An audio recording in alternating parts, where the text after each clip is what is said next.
શું તમે સારી નોકરી શોધી રહ્યા છો તો ગ્રીન જોબ્સ તમારું ભવિષ્ય બદલી શકે છે। તમને જાણીને નવાઈ લાગશે કે 2030 સુધીમાં ભારતમાં 3.4 મિલિયન એટલે કે 34 લાખથી વધુ નવી ગ્રીન જોબ્સ ઊભી થવાની છે। પણ આ ગ્રીન જોબ્સ છે શું?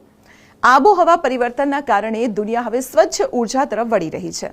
ગ્રીન જોબ્સ એટલે કે એવી નોકરીઓ જે પર્યાવરણને બચાવે છે। એટલા ઇલેક્ટ્રિક વ્હીકલ સેક્ટરમાં જ કરોડો નોકરીઓ આવવાની છે। આ સેક્ટરમાં solar panel installer, wind turbine technician, EV service engineer, waste management નિષ્ણાત અને ગ્રીન બિલ્ડિંગ ડિઝાઇનર જેવી હાઈ ડિમાન્ડ નોકરીઓ સામેલ છે। અને આ ફિલ્ડમાં જવું કઈ રીતે તેની જો વાત કરીએ તો ધોરણ 12 પછી તમે સોલાર કે ઇલેક્ટ્રિકલમાં ડિપ્લોમા કે આઈટીઆઈ કરી શકો છો। અને જો ગ્રેજ્યુએશન કરવું હોય તો એન્વાયરમેન્ટલ સાયન્સ, બીટેક કે સસ્ટેનેબિલિટી મેનેજમેન્ટમાં એમબીએ બેસ્ટ ઓપ્શન છે। હવે વાત કરીએ સૌથી મહત્વની એટલે કે પગારની।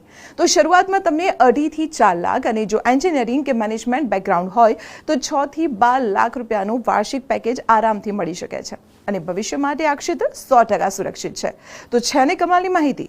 તો તમારા મિત્રો અને ખાસ કરીને સ્ટુડન્ટ્સ સાથે આ વિડીયો અત્યારે શેર કરો અને જેથી તેઓ યોગ્ય કરિયર પસંદ કરી શકે।